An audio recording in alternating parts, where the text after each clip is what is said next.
आज हम क्लास 6 का पहला चैप्टर प्राकृतिक संख्याएं इसके बारे में जानेंगे। तो प्राकृतिक संख्याएं क्या होती हैं? जो वस्तुओं को गिनने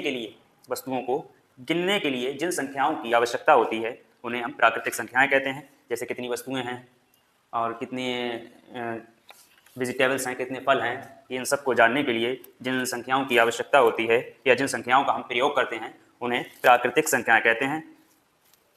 इसके बाद में अगला है आपका संख्या और संख्यांक टॉपिक। प्राकृतिक संख्याएं आपने समझ लिया, वस्तुओं को गिनने के लिए जिन संख्याओं का प्रयोग किया जाता है उन्हें गिनती की संख्याएं कहते हैं या प्राकृतिक संख्याएं भी कहते हैं। अगला टॉपिक है आपका संख्या और संख्यांक। संख्या और संख्यांक ये क्या होता है?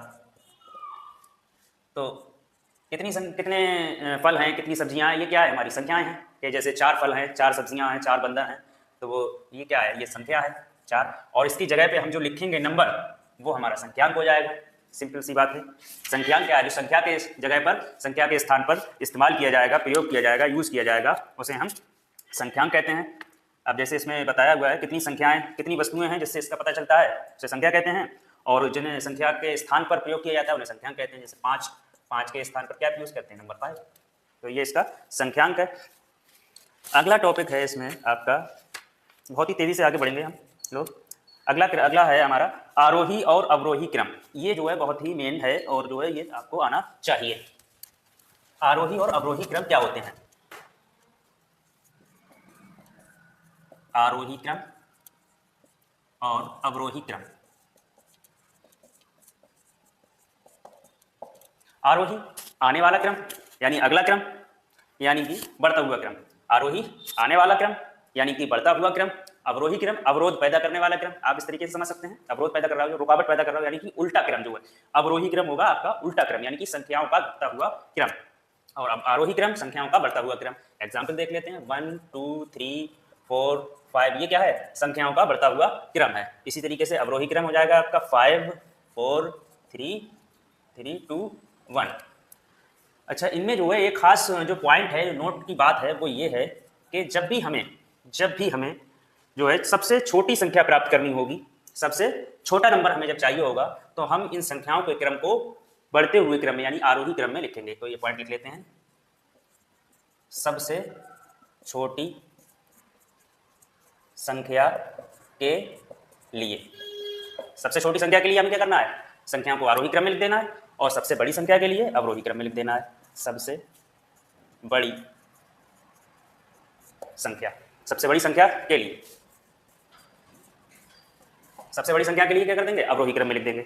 अच्छा, अब एक जो है एग्जाम्पल भी देख लेते हैं। एक एग्जाम्पल है, एग्जाम्पल कह रहा है कि एग्जाम्पल नंबर 1 है, कह रहा है कि 5, 3, 8, 1 में सभी अंकों का प्रयोग करके 4 अंकों की सबसे बड़ी और सबसे छोटी संख्या लिखिए।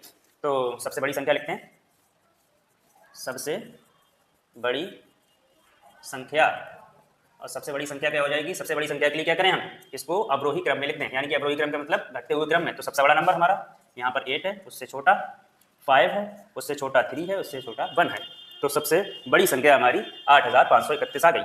और सबसे छोटी संख्या, सबसे छोटी संख्या आप लोग बताइए, सबसे छोटी संख्या क्या बनेगी? सबसे पहले क्या लिखें? बढ़ते हुए क्रम। बढ़ते हुए क्रम का मतलब सबसे पहले छोटा नंबर लिखेंगे 1, उसके बाद 3, उसके बाद 5, उसके बाद 8।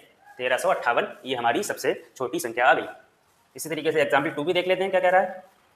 एग्जाम्पल 2 कह रहा है कि 2, 3, 8 का प्रयोग करके 4 अंकों की सबसे बड़ी तथा सबसे छोटी संख्या ज्ञात कीजिए। अब इसमें संख्याएं तो दे रहा है 3 और कह रहा है कि सबसे छोटी संख्या, सब 4 अंकों की ज्ञात कीजिए, सबसे छोटी और सबसे बड़ी। तो इसका भी तरीका है, इसमें लिखेंगे सबसे छोटी संख्या, ठीक, और सबसे बड़ी संख्या, दोनों में फाइंड करनी है, वो भी 4 अंकों की दिए हुए हैं। इसमें 3 अंक, देखते हैं कैसे करना है। सबसे छोटी, पहले तो हम अपने वही नियम पे चलेंगे जो हमारा नियम है कि सबसे छोटी संख्या के लिए आरोही क्रम लिख दें और सबसे बड़ी संख्या के लिए अवरोही क्रम लिख दें। तो हम सबसे छोटी संख्या के लिए लिख रहे हैं पहले 2 3 2 3 8 और सबसे बड़ी के लिए 8 3 2। अब मेन बात आती है कि अब इसको 4 अंकों की संख्या किस तरीके से लिखेंगे। तो इसका ये है नियम जो इसका पहला नंबर है, ये जो नंबर है, इसको हम बस इसके बराबर में लिख देंगे, डबल कर देंगे बस। ये हो गया आपका, ये आपकी 4 अंकों की सबसे छोटी संख्या हो गई, ये 4 अंकों की सबसे बड़ी संख्या हो गई। अगला है एक एग्जाम्पल 3 नंबर, कह रहा है कि 2, 0, 5 और 0 को लेकर 4 अंकों की सबसे बड़ी और सबसे छोटी संख्याओं का अंतर, डिफरेंस ज्ञात कीजिए। जो दोनों संख्याएं होंगी उनका डिफरेंस फाइंड आउट करना है। तो सबसे पहले तो सबसे छोटी और सबसे बड़ी संख्या फाइंड आउट करेंगे। सबसे छोटी संख्या और सबसे बड़ी संख्या। सबसे छोटी संख्या का कैसे ज्ञात करेंगे? सबसे छोटी के लिए हम वही सबसे शुरुआती नंबर लिखेंगे, बढ़ता हुआ क्रम 2, उसके बाद 0 इन सबसे छोटा है तो इसे बीच में। हाँ, कुछ लोगों का क्वेश्चन ये होगा कि 0 क्यों नहीं लिया, पहले 0 ले लेते। तो 0 इसलिए नहीं लिया, 0 कोई नंबर नहीं है, 0 कोई अंक नहीं है। जो अंक नहीं है, जब अंक नहीं है तो अंकों की संख्या बनेगी कैसे? तो 0 जो है वो अंक नहीं है, तो इसलिए 0 को नहीं लिया। और 5 जो है लास्ट में आ जाएगा। सबसे बड़ी संख्या के लिए सबसे बड़ा यहाँ पर 5 है, उससे छोटा 2 है, उसके बाद 0 लगा देंगे।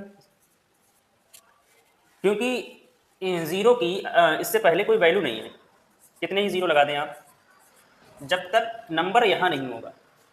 और यहाँ पर नंबर रहने से इसकी वैल्यू 2 ही रहेगी, जब तक ये 2 यहाँ नहीं उठ के आ जाता इसकी वैल्यू नहीं बढ़ेगी। तो इसलिए 0 की वैसे अकेले कोई वैल्यू नहीं है, 0 की किसी एक अंक के साथ में ही वैल्यू होती है। आज के लिए इतना ही। और जो है आपके लिए मैं कुछ क्वेश्चंस दे रहा हूँ जिनके जवाब आपको देने हैं, आप लोग आसानी से दे सकते हैं। अगले क्लास में हम जानेंगे स्थानीय मान के बारे में, पढ़ेंगे हम स्थानीय मान क्या होता है, कैसे फाइंड आउट करते हैं, उसको कैसे ज्ञात करते हैं। आपको बताना है सबसे बड़ा अंक, एक अंक का सबसे बड़ा अंक, सबसे बड़ा अंक। सबसे बड़ा अंक कौन सा है? 1 है, 2 है, 5 है, 10 है, 9 है। 10 तो अंक है नहीं, ये बात क्लियर आप समझ लें। अंक जो है आपके 9 ही है, तो सबसे बड़ा अंक 9 हो जाएगा। ठीक, उसके बाद अगला क्वेश्चन पर आपको बताना है एक अंक की सबसे छोटी संख्या। सबसे छोटी संख्या, एक अंक की सबसे छोटी संख्या क्या होती है? अब 0 मत बोल देना, मैंने पहले ही बता दिया 0 कोई अंक नहीं है। तो सबसे छोटी संख्या क्या हो जाएगी? एक अंक की 1। उसके बाद बताइए 2 अंकों की सबसे छोटी संख्या। 2 अंकों की सबसे छोटी संख्या। तो 2 अंकों की सबसे छोटी संख्या क्या होती है? क्या होगी बताइए, आप लोग सोचिए। सबसे छोटी संख्या होगी 2 अंकों की 10। इससे छोटी कोई हो सकती है? अब 2 अंकों की सबसे बड़ी संख्या, 2 अंकों की सबसे बड़ी संख्या, अब बताइए कौन सी होगी सबसे बड़ी? क्या होगी? 99, क्योंकि जैसे इसके आगे एक 0 लगाएंगे, आगे बढ़ेंगे तो ये क्या हो जाएगी? 3 अंकों की हो जाएगी, 100। अब लिखते हैं 3 अंकों की सबसे छोटी संख्या। 3 अंकों की सबसे छोटी संख्या 100 हो जाएगी, और 3 अंकों की सबसे बड़ी संख्या क्या होगी? सबसे बड़ी संख्या 999। इसी तरीके से 4 अंकों की सबसे छोटी संख्या, 4 अंकों की सबसे छोटी क्या हो जाएगी? 1000। और 4 अंकों की सबसे बड़ी संख्या क्या हो जाएगी? 4 अंकों की सबसे बड़ी संख्या, इसकी जगह पे 9 रख देंगे। ठीक है, तो ये थे कुछ सवाल जो आप लोगों को आने चाहिए, पता होना चाहिए। सिंपल क्वेश्चन है, सिंपल। और जो है अगला टॉपिक हम कल जानेंगे स्थानीय मान के बारे में, और कल ही हम इसकी एक्सरसाइज 1A कंप्लीट करेंगे। तब तक के लिए जय हिंद।